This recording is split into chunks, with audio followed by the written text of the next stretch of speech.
Hi, and welcome to the show. We are at Smart Money Moves with Marc. And in the house, we have Marc Trost, the founder of Trost Financial, Marc Trost Financial, and his podcast, Smart Money Moves with Marc. And today we're talking about market volatility. Ooh, that's a big word for, I think it goes up and down. It's somewhat unpredictable. How to protect your wealth when you've invested in the market, you've gained some, you've lost some, but now you're getting older. Maybe you don't want to take quite as much risk. We're going to talk to Marc today about how to create a portfolio that balances both growth and security. Is that even possible? It absolutely is. And when we're younger, it's great to have everything invested in the market because, we have time. We can do dollar cost averaging Now, wait a minute. So we have time, hopefully. when we're younger. Hopefully. We never know. So if it drops down and you're younger, then what? No big deal. It doesn't hurt. Okay. It doesn't hurt as much because you're not going to lose nearly as much and you'll be recontributing to it for a longer period of time. Okay. But we lose that ability the older we get and the closer we get to the retirement horizon. So at that point, many people need to begin to look at, and some have the ability to do that and some resist, making those changes and balancing out that portfolio where it's less risk and more guarantee heading into retirement because they simply don't have the ability to lose half of their portfolio a year before their retirement. No, that'd be scary. It would be. That would be bad. Seems So if we were investing actively in the stock market, and we're seeing that volatility, then how does that compare to, say, a mutual fund? Well, a mutual fund, money is being managed more for you by the money managers therein, as opposed to buying the individual stocks and bonds, and it's buying across broad swaths, and it's utilizing large amounts of money and Mm-hmm. being able to leverage that for their clients into different markets and different economies of scale. So mu- mutual funds They can be very fee heavy, though, and they they can. can, but And then they also have a lot of diversity, which they, helps stabilize. Is that It correct? can, but it can also create a larger tax situation for a client when the money managers go in and sell off internally and they're trying to do some sort of tax harvesting inside. So it can actually end up being more detrimental to the client in the long run and create a more drag on their account. And there's also oftentimes a lot of back end or hidden fees within the mutual funds themselves. Okay, and that's something that we want to avoid. I would think as a consumer, hidden fees, we want to know upfront what we're paying for what we're getting, right? Typically, yes. Yeah. So. There's that word out there that sometimes really gotten a bad rap. That's called an annuity. Mm. And sometimes people really balk at that, but yet there's a certain place and time where that might be a beneficial thing for a client. It can be. So, not every product is a great fit for everyone. So, annuities are just like that. So, annuities can be the greatest thing for a client or they could be the worst thing ever for a client. It just depends. Right. Now, can you tell me a story, maybe an example of when annuity would be a good fit? So, an example is when somebody has, they're going to be living off Social Security. They're not going to be receiving a pension from their employer, but they did a great job of saving in their 401k or their 403b or their TSP, and they want to convert that over and increase the amount that's going to be guaranteed to them in retirement and create a more stable paycheck for themselves. An annuity has the ability to do that, but should somebody put 100% of that savings in there? No, Mm-hmm. not unless they have something to offset that. Right. So So I don't know if all of our listeners know exactly what an annuity is. So can you explain, like on a third grade level, what is an annuity and what's the downside? What's the upside? so an annuity is nothing more than a contract between you and the insurance carrier that's issuing that policy. It is simply a contract, and it is a guarantee that on whatever date is chosen between by the client, that you are, for in exchange for X number of dollars, going to be receiving X amount of money. So there used to be fixed annuities, which was just an annuity, and had no value other than, I'm going to turn over $100,000, and they hand you a piece of paper and you'll turn on the income at some point. That was that. Okay. There's no cash value in it. The money's there. You'll get the money in retirement. Would you get just the money you invested, or would you get that money with interest? You would get the more, what's called, referred to as mortality credits. So you would receive money on that. So if you put $100,000 in and you're taking out $10,000 a year, you would have, $100,000 that would last you for 10 years if you were just living off of it in a savings account. But if you live for 20 years, you would still continue to receive that $10,000 annually every single year. So you will have made $100,000 on that contract at that point, and it will continue on until you pass. Okay, so that's the comfort. That's the security, knowing Correct. that you're gonna get the money that you put in back, unless you pass away first, and Right. then you wouldn't. And then if you live longer, you will still receive that. So that's the insurance part of it. Right. And typically what will happen though is if you don't outlive the principal that you've put into that, the money is returned to a beneficiary or heir.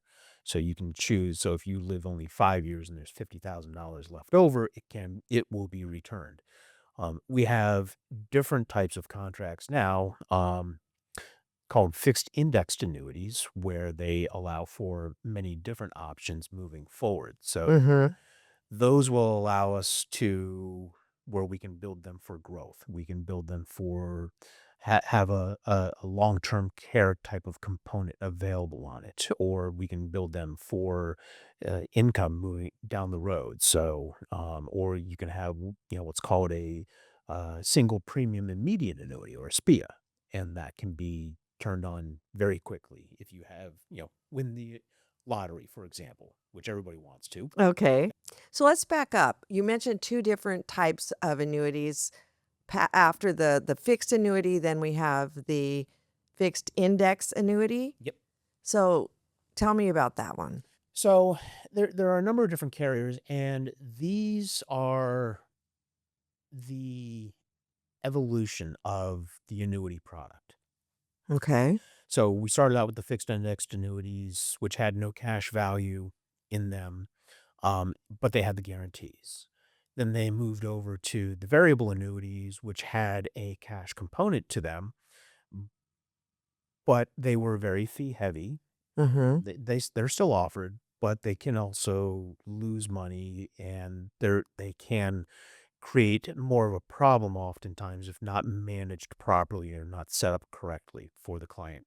Whereas the new fixed indexed annuities are, within the last 10 years, are created from the lessons learned, in my opinion, Mhm. from the two previous iterations of that product line. Okay. So, and those give you the ability to, where they do have guarantees.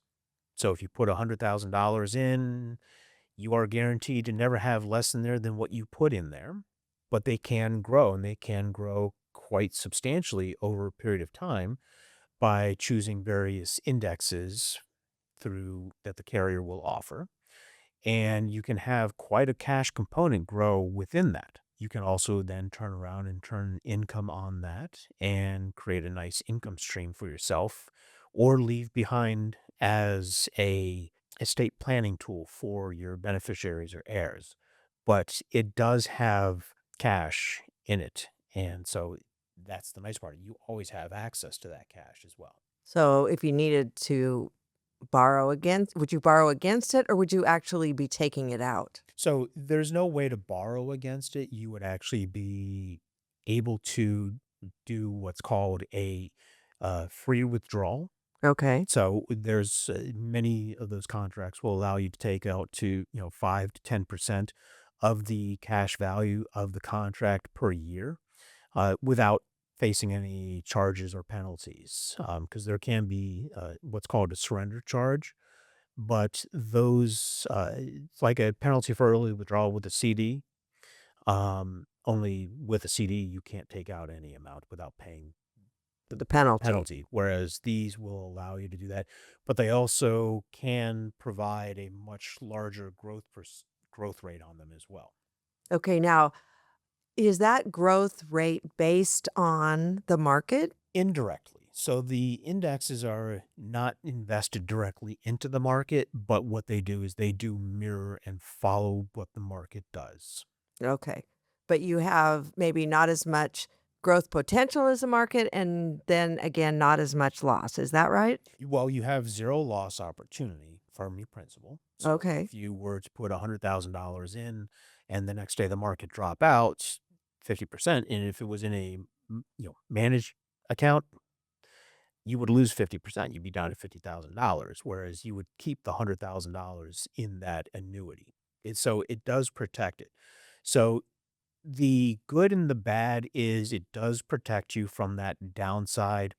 The downfall is that you give up a little bit of the upside. So you're removing that market loss opportunity, but you're not gonna get the grand slam where you would maybe earn 20, 25%. Okay, so you're gonna earn 10, 12, 14, 15%. Mhm. I mean, that's still pretty good earnings, Mhm. but also, if you're gonna get that 25%, you could still lose the other 25. So you could lose. So Right. you're protected one way or the other. Okay. Well, that sounds like a pretty good deal for some people. Now, who would you say would not be a good fit for an annuity? A lot of times, they're a good fit for most people. Where it may not be a good fit is for somebody that has a very small amount of assets. So if somebody doesn't have 500 to $1 million, if somebody has 50, 75, or $100,000, it's not going to be a good fit for somebody in that instance because you're going to be locking up that money long term for that asset. So from that aspect, it probably would not be. For the very, very wealthy, it may not be the best fit either because they have so much money, it just doesn't matter to them, and they're gonna have money managers anyways, and they're gonna be diversified, and if they lose a chunk of money, they're still protected on other sides. Yeah, So it's not going to be as big of an impact. It's not like all they have left is Social Security to right. live on. But typically for the average American middle upper class individual, yes, annuities will be most likely a very good fit for them. But that is something that they need to sit down and discuss with their financial advisor Right. for And you sure. want a financial advisor who's a comprehensive planner, who's taking a look at the big picture for you and providing multiple streams of income. I think I've heard of an expression called a three-legged stool. So what is that? The three-legged stool, really what you're looking for is, you have Social Security, you're going to have your savings, you're going to, your guaranteed pension coming into you.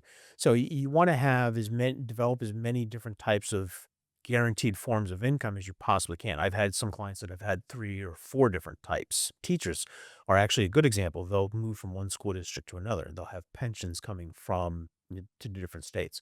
But you need to have in your retirement guaranteed forms of income because Social Security is, Hopefully guaranteed. hopefully, we'll see how that goes. The jury's still out on that one, Mhm. because they do have the ability to reduce that by as much as 24, 26% sometime in the 2030s. So I mean, most people are not going to be comfortable having a 25% hit on their Social Security when that's their only form of guaranteed income in retirement. Yeah, there aren't very many places left in the US where you can live on that.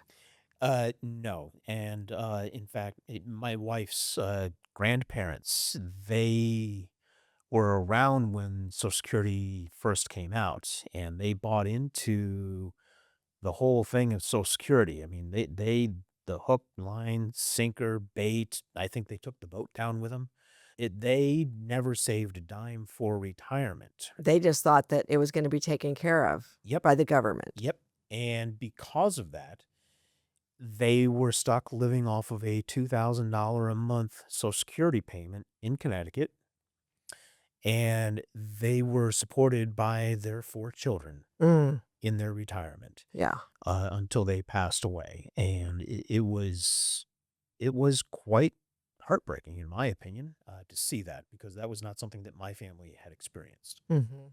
One of the things we talked about a little bit earlier is those folks who did save for their future, but then they ended up spending it on their kids before, it is very tempting to give your kids everything that you wish your parents would have given you, and even to your own detriment. But then you Yes. could put yourself in the same position of your grandparents ended up where they didn't have enough money to live on because they, you know, maybe this particular case wasn't where they blew it all on their kids. We had an instance where a gentleman actually emptied out his retirement savings from his previous employer to pay for his son to go to college. Mhm. What made it even worse was he actually had a full ride to an Ivy League school. He just didn't want to go to that school. He wanted to go to another school.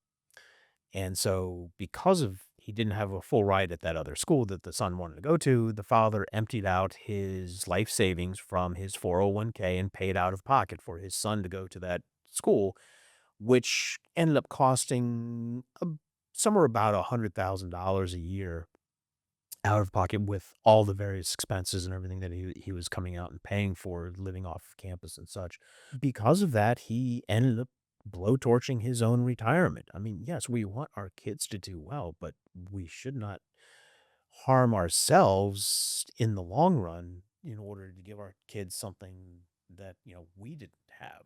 I hope that that boy got a good job and is paying his dad back. Oh, he got a very good job, but dad didn't require that the money be paid. Okay. But he was afraid to retire. He's working into his 80s.